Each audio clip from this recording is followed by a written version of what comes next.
कहानी असली दौलत। भूमिका। एक समय की बात है, मगध राज्य में एक धनी व्यापारी सेठ आनंद रहता था।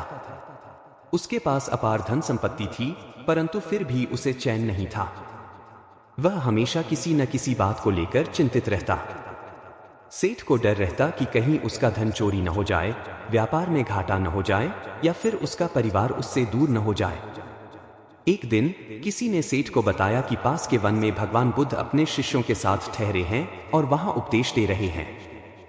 सेठ ने सोचा, चलो इन महात्मा से मिलकर देखता हूं कि आखिर जीवन की शांति और सच्ची दौलत क्या होती है। सेठ आनंद की बुद्ध से भेंट। सेठ आनंद सुबह सुबह अपने नौकरों के साथ भगवान बुद्ध के पास पहुंचा। उसने सिर झुकाकर बुद्ध को प्रणाम किया और कहा, हे महात्मा, मेरे पास सब कुछ है, धन, परिवार, व्यापार, मान सम्मान। फिर भी मैं हमेशा चिंता और भय से घिरा रहता हूं। कृपया मुझे बताइए, असली दौलत क्या है?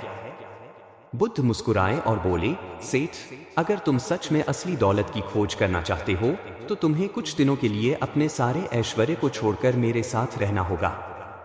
क्या तुम इसके लिए तैयार हो? सेठ आनंद पहले तो असमंजस में पड़ गया, लेकिन फिर उसने सोचा कि अगर उसे जीवन में सच्ची शांति चाहिए तो उसे यह प्रयास करना ही होगा। त्याग और अनुभव। सेठ ने अपने शानदार वस्त्रों को साधारण भिक्षु वस्त्र से बदल लिया और बुद्ध के शिष्यों के साथ वन में रहने लगा। उसे पहली बार अनुभव हुआ कि सादा जीवन जीना कैसा होता है।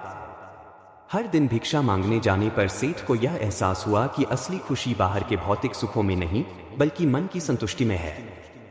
पहले वह सोचता था कि पैसे के बिना जीवन अधूरा है, लेकिन अब उसे महसूस हुआ कि दूसरों की सेवा और दयालुता ही सच्ची दौलत है। अंतिम शिक्षा।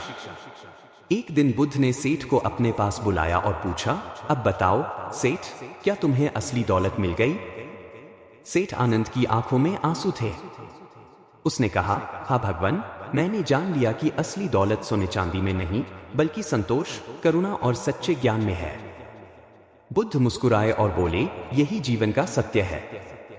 जब तक इंसान केवल अपने लाभ के बारे में सोचता रहेगा, वह दुखी रहेगा। लेकिन जब वह दूसरों की भलाई के बारे में सोचेगा तो उसे सच्ची शांति और सुख मिलेगा।